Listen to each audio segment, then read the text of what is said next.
Exclusive corporate funding for American Experience is provided by Liberty Mutual.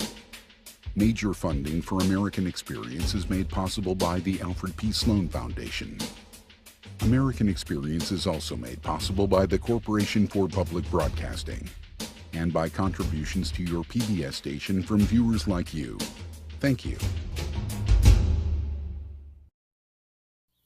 1, 2, 3, 4, 5, 6, 7, 8, 9, 10.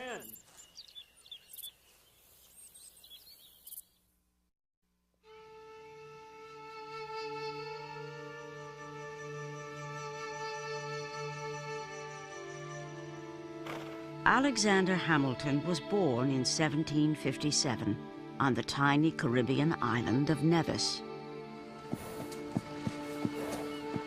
He was the illegitimate son of a shiftless Scotsman and a Frenchwoman with a questionable reputation.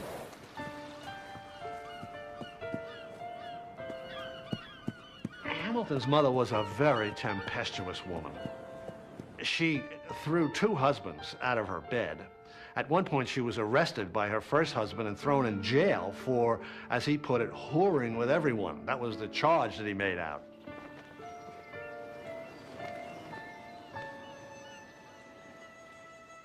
When Hamilton was 10, his father abandoned the family. 4 years later, his mother died. Left to fend for himself, he was forced to make a living in an economy based on slavery, which he believed was evil. By the time he was a young man, Alexander Hamilton had formed a dark view of human nature. And yet, for all of the misfortune of his childhood, Hamilton had one advantage. He was a genius. By the age of 15, his remarkable command of mathematics and finance enabled him to rise to head clerk of a shipping company. But his brilliance also made him restless and eager for a chance to seek his fame and fortune. To a friend, Hamilton wrote, "To confess my weakness, Ned, my ambition is prevalent, so that I loathe the groveling condition of a clerk, to which my fortune condemns me. I may be justly said to build castles in the air, but I would willingly risk my life to exalt my station."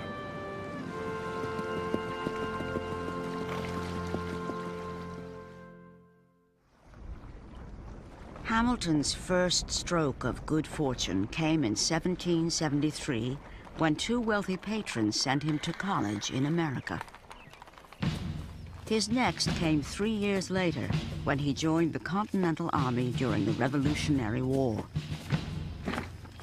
His obvious intelligence and relentless energy brought him to the attention of General George Washington.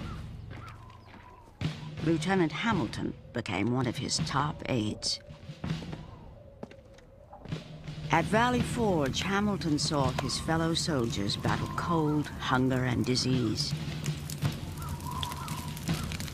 In his eyes, the conditions were the fault of the Continental Congress, a weak, ineffective body whose members were doing a very bad job of running the government.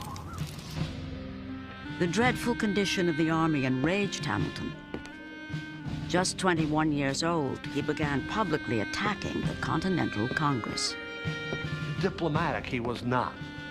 A lot of people called him the Little Lion because of this combative streak. He had a big head, and he looked like he'd love a fight. His anger spurred Hamilton to do what he did best: think. Ideas poured into his mind about how to create a better system of government, one modeled after his own strong, efficient personality. But the grim time spent at Valley Forge also took its toll on Hamilton, turning his view of human beings even darker. My friend, you cannot conceive in how dreadful a situation we are. I hate Congress. And I hate the army. And I hate the world. And I hate myself.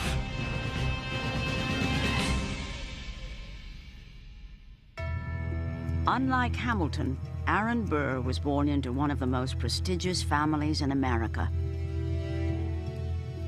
His father, Reverend Aaron Burr Sr., was the second president of Princeton University. His grandfather, Reverend Jonathan Edwards, was admired throughout New England for his ability to rain hellfire and brimstone down upon his congregations. The God that holds you over the pit of hell abhors you and is dreadfully provoked. You that are young men. Aaron Jr. was raised in a society with stern, puritanical views on how to live a moral life. As it is with those that spend all the precious days of youth in sin. His fellow New Englanders had no doubt about what happened to those who strayed from the Puritan path. Let everyone fly out of Sodom. Haste and escape for your lives.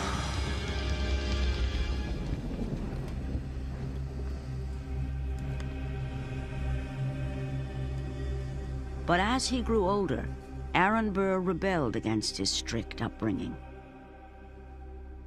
You get the sense with Burr that his background is shaping him because he's reacting against it. And part of the sort of looming force that hovers over his life is religion, because his family's just immersed in it. They're all reverends. And he clearly shows no interest in that at all. While attending Princeton, Burr's primary interest was in visiting the local taverns and meeting young women. He described one such occasion. They were drinking cherry rum when I entered the room, and I easily perceived that both the males and the females had had enough to keep them in high spirits. The females looked too immensely good-natured to say no to anything. When several women claimed to be pregnant after passionate encounters with Burr, he quipped, "When a woman does me the honor to name me the father of her child, I shall always be too gallant to decline the honor." Charm is the leading edge of Aaron Burr's character. He was also immensely attractive to women and attracted to them. His intrigues, as one of his friends said, were innumerable. In fact, the friend said that it almost troubled him that it didn't jibe, all these innumerable intrigues, with a man who had such an elevated mind. When the Revolutionary War began, the charismatic Burr immediately enlisted. Lieutenant Burr's charm and intelligence made him a highly effective leader. His bravery made him one of the heroes of the Battle of Quebec. Many who met him remarked that he had the air of a man who would go far.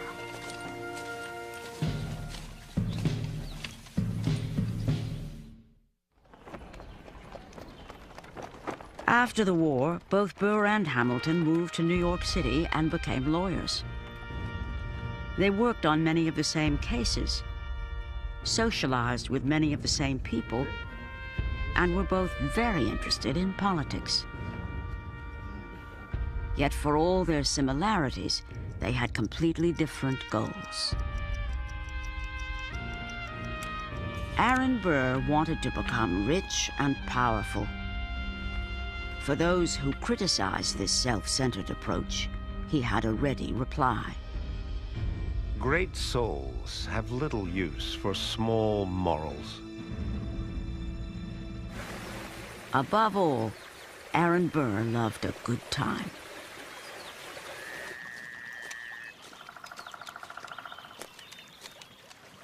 He regularly roamed the woods of New York on vigorous one-man hunting expeditions. At home, an elegant evening with friends was often waiting. If I were attending a dinner party with Aaron Burr, I would expect to be entertained by Burr. I would expect to find him charming, scintillating, witty, to tell all sorts of anecdotes and jokes, to serve at his home the best of wines, possibly music as well. I would expect to have a very good time.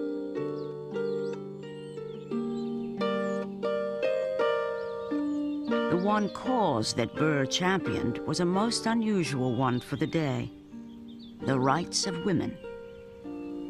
His interest was kindled by his own highly intelligent wife.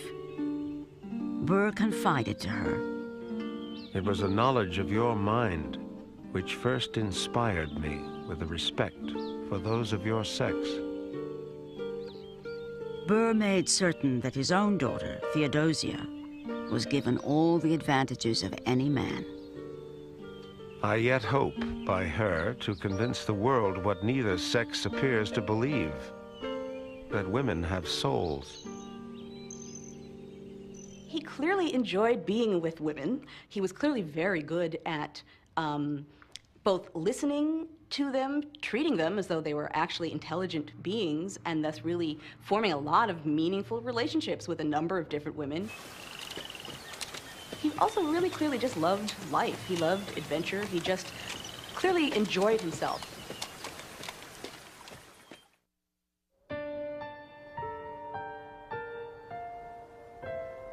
Alexander Hamilton's goal in life was a lofty one: to make his vision of America a reality. He worked toward it with a relentless, single-minded passion. Those who sided with him became friends for life. Those who opposed him became mortal enemies. With Hamilton, there was no middle ground. Hamilton was a marvelous combination of a lot of personal charm when he wanted to turn it on, but also this combative streak, which he could also turn on and become a really ferocious antagonist. His tendency was to judge people rather harshly and then act on it.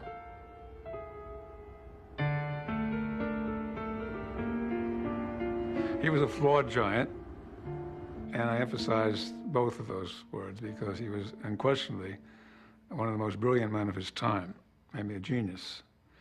He had an enormous capacity for hard work. But he was severely flawed as a person, as a human being. In a letter to his fiancée, Betsy Schuyler, Hamilton admitted that life had taught him to distrust people. I am restrained by the experience I have had of human nature. Some of your sex possess every requisite to delight and inspire friendship. But there are too few of this description. Do not, however, suppose that I entertain an ill opinion of your sex. I have a much worse one of my own. It was Hamilton's belief in the selfishness and greed of mankind that would lead to his greatest accomplishments. To prevent any one person from seizing power, he advocated a government with checks and balances. And he conceived of an economy regulated by the government, but still free enough to allow citizens to become rich. It would become the American capitalist system. In 1787, Hamilton's ideas were embodied in the American Constitution, and Hamilton began putting them into action as the first Secretary of the Treasury. Yet even after the Constitution was ratified, America remained a work in progress. There were still intense disagreements among the Founding Fathers about what kind of country they should shape. And since there were as yet no powerful political parties, each disagreement had the potential to become a personal battle between two strong-willed, ambitious men. Men like Alexander Hamilton and Aaron Burr. It's really important to understand the politics of this period, to remember the fact that you don't have institutionalized national political parties at this time. And without parties, without team rules of fighting, politics ends up being very personal, based on character and reputation, and premised largely on the rules of honor, the code of honor. It's very, very personal and thus very volatile. The personal and the political are mixed in with each other in a really interesting and ultimately dangerous kind of a way. Hamilton and Burr clashed for the first time in a battle over a seat in the Senate. As Secretary of the Treasury, Hamilton was locked in a high-stakes battle with senators who opposed his vision for the economy. To win his battle, Hamilton needed allies, and he was desperate for New York to elect his father-in-law to the U.S. Senate. Then Aaron Burr entered the race. Burr was a genius at political strategy.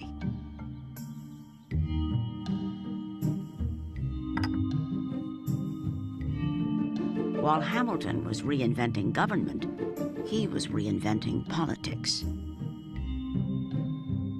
He avoided controversial issues, used his personal charisma to charm voters, and raised large sums of money from businessmen wanting favors.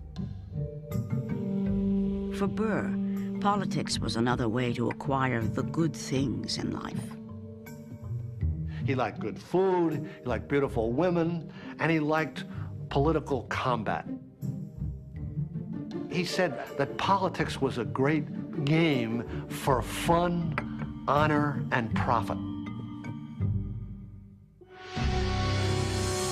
In the race for the Senate, Burr used his many political skills to secure the support of Hamilton's enemies. When the votes were counted, Aaron Burr, not Hamilton's father-in-law, became the new senator from New York. Furious with Burr, Hamilton sent letters to a number of senators attacking a man he considered nothing more than an opportunist. I fear Mr. Burr is unprincipled, both as a public and a private man. In fact, I take it he is for or against nothing, but as it suits his interest and ambition. Hamilton's words were especially harsh because he was convinced that allowing a man like Burr, with so many political skills and so few principles, to rise to power would be extremely dangerous. This is the core of what really makes Hamilton so crazed, so really frantically panicked at the idea of Burr in office. It's that Burr is as ambitious as Hamilton is, but there's no restraint. He doesn't appear to be thinking about anything other than, what does this opportunity hold? So there's nothing holding him back. Hamilton continued his attacks when Burr became a candidate for vice president after just 2 years in the Senate. Mr. Burr is determined, as I conceive, to climb to the highest honors of the state. He is bold, enterprising, and intriguing. And I feel it is a religious duty to oppose his career. Hamilton's written attacks on Burr's character were part of a concerted effort to destroy Burr's career. Such one-on-one battles were typical of the bitterly personal nature of early American politics. The fighting was so nasty that politicians even published pamphlets and newspapers filled with allegations about the corruption and sexual misconduct of their enemies. The Founding Fathers thought that character would rise above politics. It would be above faction. It would be the crucial reason why a man was asked to hold a political office. And unfortunately, as political parties developed, character took on another context. It became a reason to keep a man out of office by finding flaws in his character. Hamilton not only fired off such attacks, he was a target of them.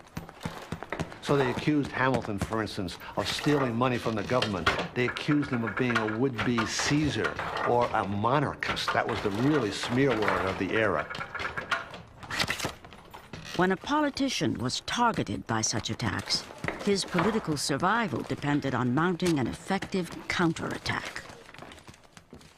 In essence, there were a number of different political tools, and if your character was attacked, you would select among these different tools the right audience, the right tone, the right amount of proof that was necessary for you to counteract whatever damage you were afraid was being done. So you might write for the newspapers, a certain audience. You might write a pamphlet, a different audience. You might cane someone in the street, very different audience.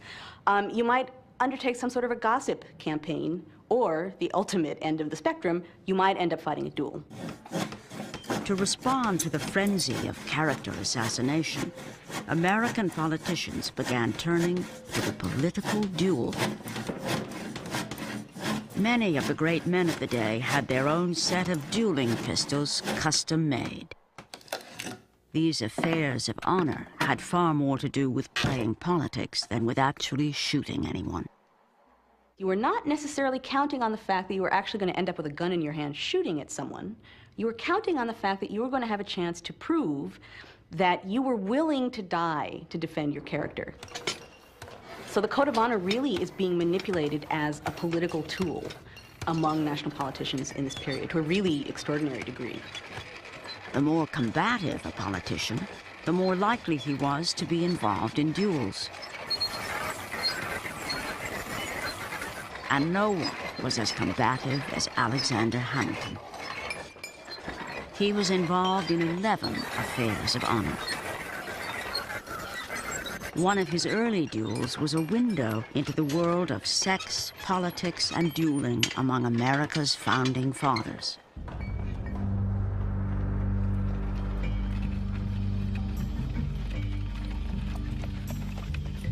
The duel was triggered by an adulterous affair of Hamilton's. Hamilton himself described what happened the first time he went to visit a young woman named Maria Reynolds. I inquired for Mrs. Reynolds and was shown upstairs.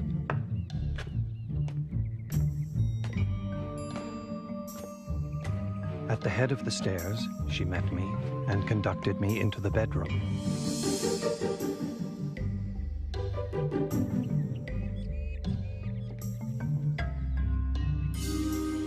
After this, I had frequent meetings with her. When Mrs. Reynolds' husband, James, learned that Hamilton was sleeping with his wife, he blackmailed Hamilton. Hamilton paid a huge sum of money to buy his silence and more visits to his wife. But then, James Reynolds was arrested for using Hamilton's money in a shady business deal.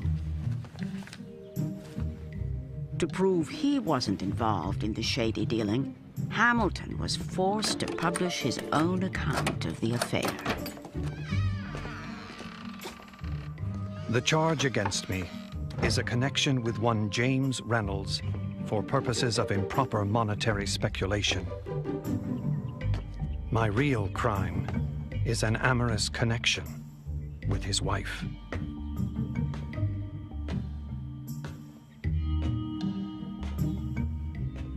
This confession is not made without a blush. He basically argues that, yes, he's an adulterer, but that's what he's done as a private man. As a public man in office, he's never been dishonest and he's trustworthy. So what he's done should have no bearing on his public career because in public office, he's fine. Whatever he does outside of office, well, it may be unfortunate, but it has no impact on you, and thus, you can continue trusting me as a public servant. But in the 1790s, that argument was not enough to save Hamilton's reputation.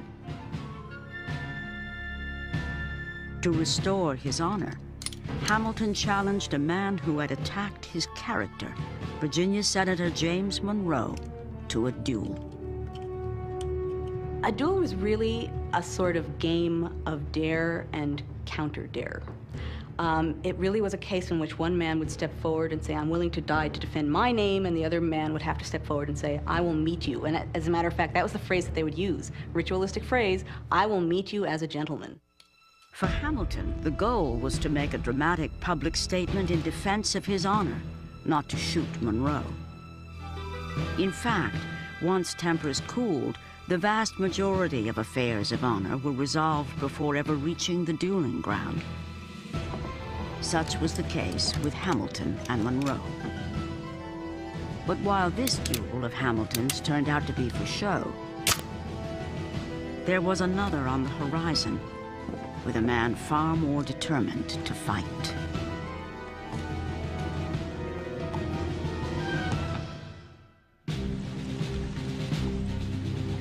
Aaron Burr and Alexander Hamilton's second clash was triggered by Burr's strange bid for the White House. In the election of 1800, Thomas Jefferson was the heavy favorite for president. Jefferson chose Burr to run as his vice president. But due to the bizarre rules that governed presidential elections at that time, Burr unexpectedly tied Jefferson for president. The choice between Jefferson and Burr fell to the House of Representatives, controlled by Hamilton's party called Federalists. Now, Aaron Burr had to make a very hard decision. The tie of 1800 was the most fateful moment of Aaron Burr's life. He was faced with a very difficult choice. Should he go to Washington and politic with the Federalist Party and throw Jefferson out of office? Should he deny any interest whatsoever in becoming president? After all, he had received as many votes as Jefferson from the Electoral College. So theoretically or legally, he was entitled to be president. So Burr was in a terrifically difficult position, and he made the choice of remaining silent. Burr had made his choice. Now Hamilton had to make one. He could either side with the majority of his party, which favored Aaron Burr, or throw his support to Thomas Jefferson, whose belief in a weak national government made him one of Hamilton's fiercest foes. But in Hamilton's eyes, at least Jefferson had integrity. There is no doubt but that upon every virtuous and prudent calculation, Jefferson is to be preferred. He is by far not so dangerous a man, and he has pretensions to character. On February 11th, 1801, the first vote between Burr and Jefferson was taken inside the Capitol. The vote was deadlocked, and it remained deadlocked through 5 days and 35 ballots. Finally, on the 36th ballot, Hamilton's side prevailed.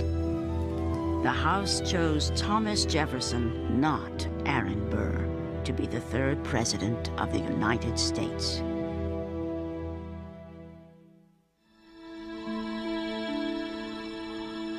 Having lost the election, Aaron Burr had the consolation of being vice president.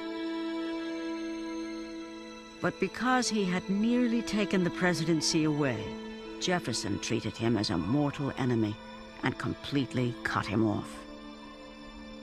Suddenly and surprisingly powerless, Burr spent most of his time at his home outside New York. He is an isolated man, one insider wrote, wholly without influence.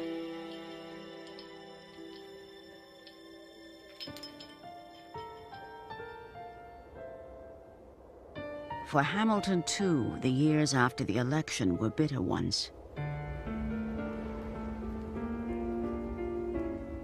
Though he had supported Jefferson, the two men had very different visions of America. Now Hamilton saw much of what he had worked for swept away. Worse was to come. In 1802, Hamilton's eldest son, Philip, fought a duel against a man who had insulted his father. Philip was killed.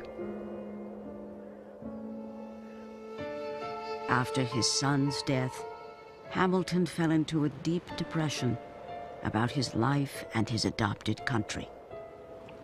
What can I do better than withdraw from the scene? Every day proves to me more and more that this American world was not made for me.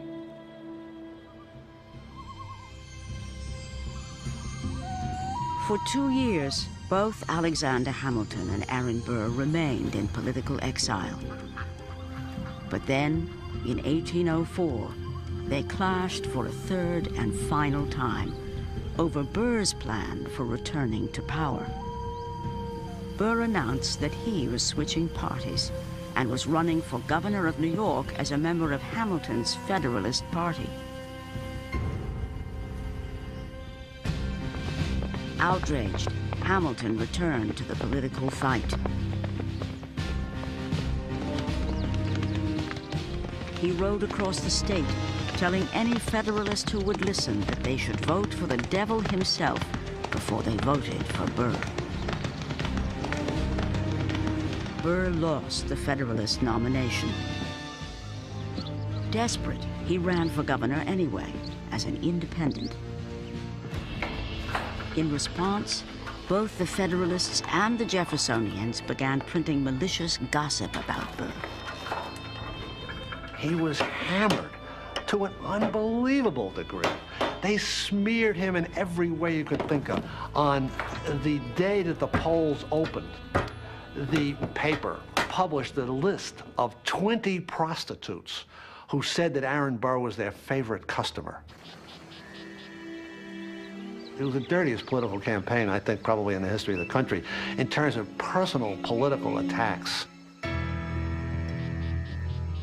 Burr finished last, and his reputation was completely destroyed. After Burr lost this unbelievably dirty governorship election, he was a deeply depressed man. We know from his letters to his daughter that he holed up at his estate, Richmond Hill, and saw nobody. He was isolated. To restore his reputation, Burr needed to make a dramatic public stand in defense of his honor. And nothing could be as dramatic as challenging Alexander Hamilton, who had been attacking him for 15 years, to a duel. Our image of the duel is that someone says a hasty word and someone slaps someone else and instantly they run off to the field of honor. But the fact of the matter is that they were very deliberately provoked, and very often in this period, they were provoked after elections by either the person who lost the election or one of his friends as a way of making up for the damage to their reputation in having lost.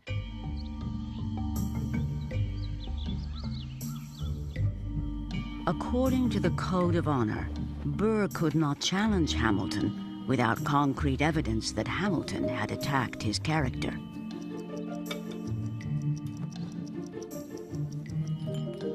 Then a friend gave Burr a newspaper which contained a letter from a Dr. Cooper. In it, Cooper said that he had heard Hamilton declare Burr to be a dangerous man. Cooper went on to say that he could detail a still more despicable opinion which Hamilton has expressed of Mr. Burr. This eyewitness account gave Burr the evidence he needed to confront Hamilton.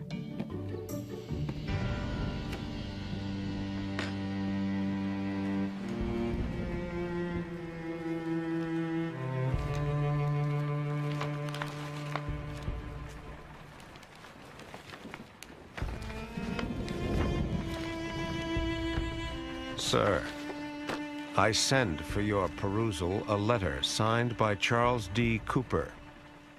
You must perceive, sir, the necessity of a prompt and unqualified acknowledgement or denial of the use of any expressions which could warrant the assertions of Dr. Cooper. I have the honor to be your obedient servant, Aaron Burr. When Hamilton receives Burr's letter, alarm bells had to go off, because basically Burr's letter is absolutely the model of the ritualistic first letter you send when your private character has been attacked and you're initiating an affair of honor. So he knows, okay, now we're on the edge of an affair of honor here. And what that means is at that moment, now every word must be considered, now every action must be considered, because now a wrong move means the dueling ground.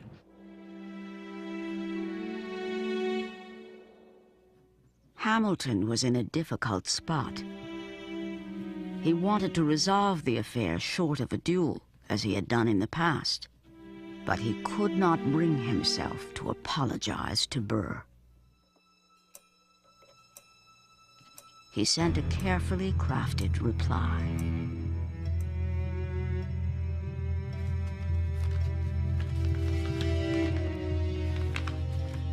Sir, the language of Dr. Cooper affirms that I have expressed some opinion still more despicable, without, however, mentioning to whom, when, or where. 'Tis evident that the phrase still more despicable admits of infinite shades, from very light to very dark. How am I to judge of the degree intended?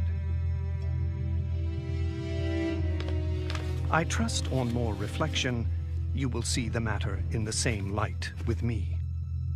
If not, I can only regret the circumstances and must abide the consequences.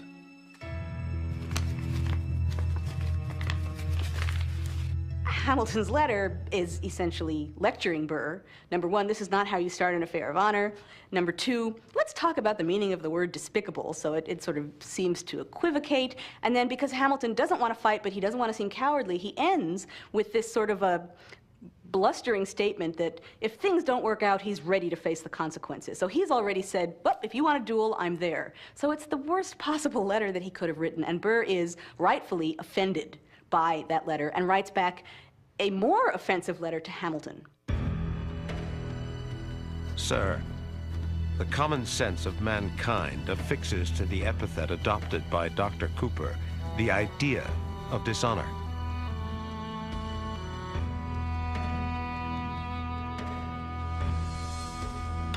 The question is not whether he has used it with grammatical accuracy, but whether you have uttered expressions derogatory to my honor. Your letter has furnished me with new reasons for requiring a definite reply.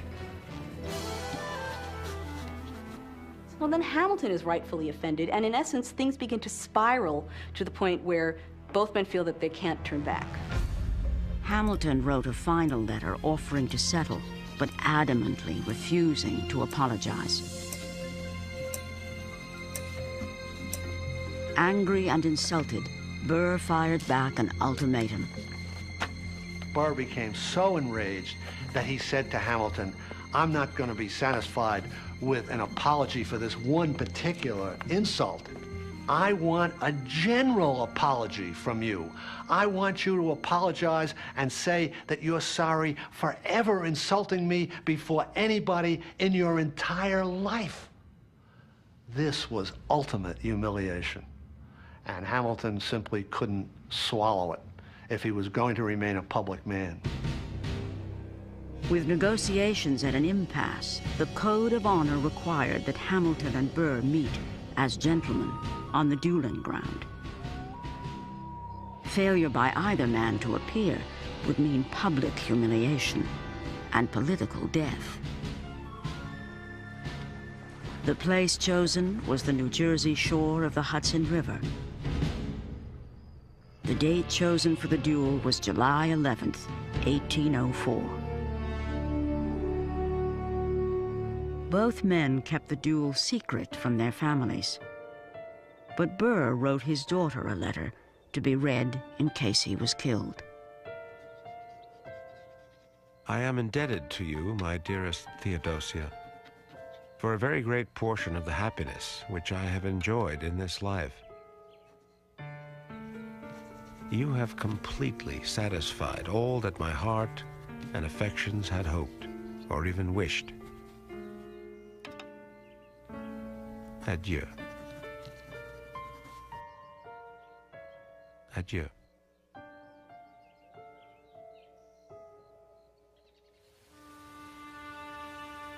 Hamilton wrote to Eliza, his wife of 25 years, and the mother of his 6 children.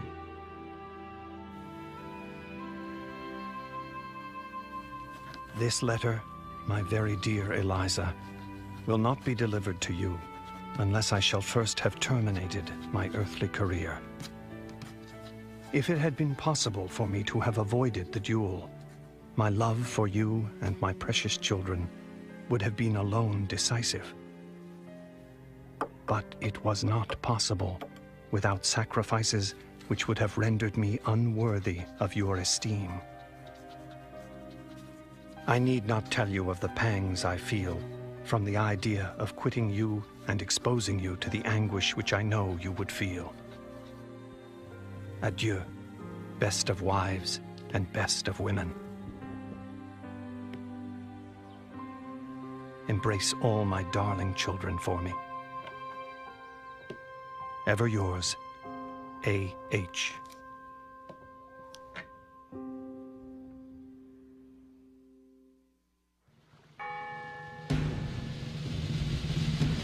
Early on July 11th, Aaron Burr and his second, William Van Ness, arrived on the New Jersey shore of the Hudson. At that same moment, Alexander Hamilton reached a dock on the New York shore.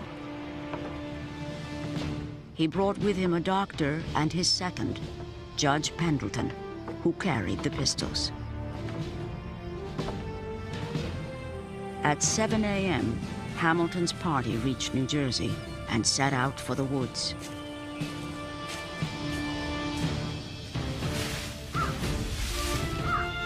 In a clearing, Burr was waiting.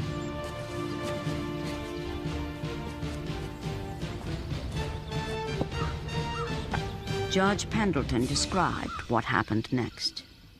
When Hamilton arrived, the parties exchanged salutations.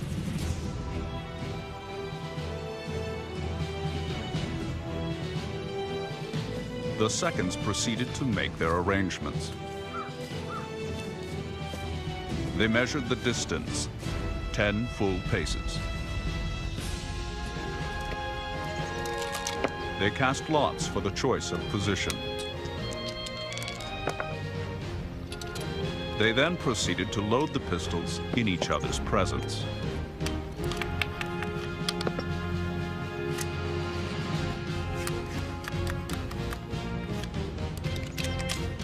Once Hamilton and Burr had loaded pistols in hand, the rules mandated that they take up positions 20 feet apart. When the signal was given, they had 3 seconds to fire. It was at this point that the 2 seconds gave completely different accounts of Hamilton's actions. According to Judge Pendleton, Hamilton had made a fateful decision, that it would be morally wrong to shoot at Burr. He had made up his mind not to fire at Burr, but to fire in the air.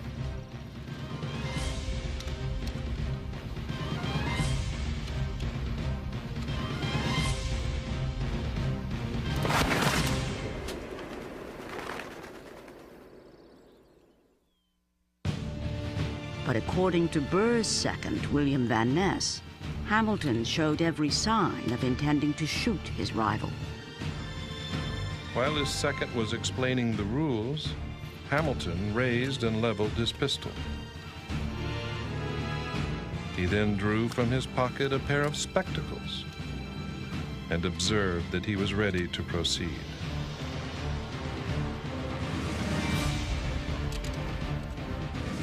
Van Ness claimed that Hamilton shot at Burr, but missed.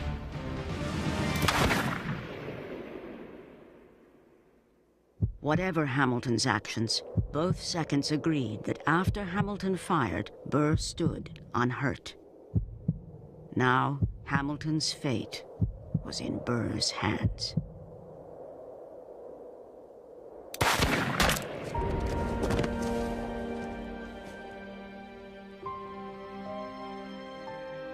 The fire of Burr took effect, and Hamilton almost instantly fell.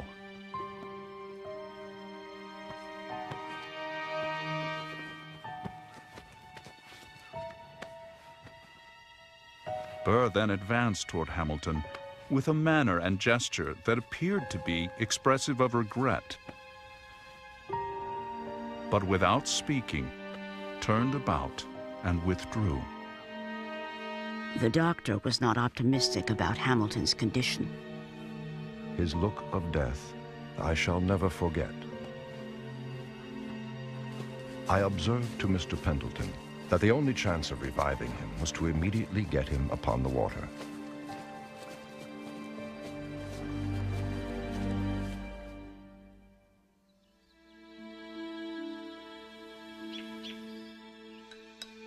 In the hours after the duel, Aaron Burr returned home and, according to his maid, ate a hearty breakfast.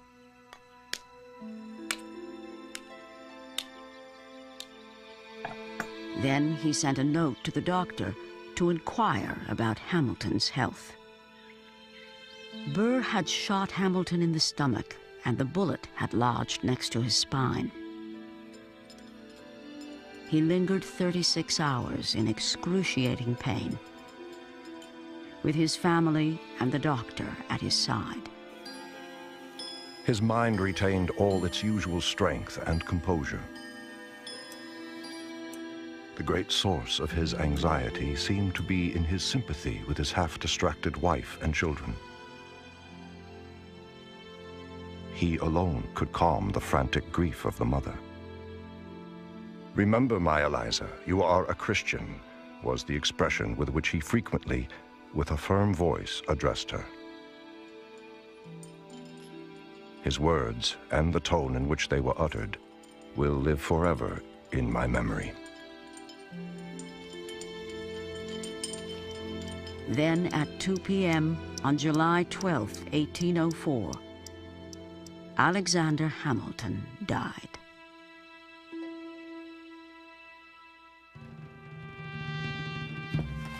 News of Hamilton's death sparked nationwide outrage. Ironically, shooting Hamilton, which Burr thought would restore his reputation, instead destroyed it forever. The few instances among these political duelists when someone actually is killed end up being very bad for the person who's done the killing, because he no longer seems to be a noble man who's defending his name. He appears to be bloodthirsty and somehow vicious. He's crossed a line. Aaron Burr was one of the first duelists charged with murder. To avoid prosecution, he would be forced to flee New York, leaving behind his mansion and all his possessions. In the years to come, he would lead a foolhardy attempt to invade Mexico, be tried for treason, and be forced into exile in Europe. He would never return to the pinnacle of power. Yet not until he reached old age did Burr admit to having second thoughts about killing Hamilton. Throughout his life, he had kept 2 books in his library. One, which was written by the philosopher Voltaire, advocated a ruthless response to all insults. The other was the novel Tristram Shandy by Lawrence Sterne, in which a man is about to kill a fly, but suddenly stops and instead helps it out the window. If I had read more Sterne and less Voltaire, perhaps I would have realized that the world was large enough for both Hamilton and me. In 1836, at the age of 80, Aaron Burr died. But his name would live on, forever linked with that of his rival Alexander Hamilton, with whom he fought the duel.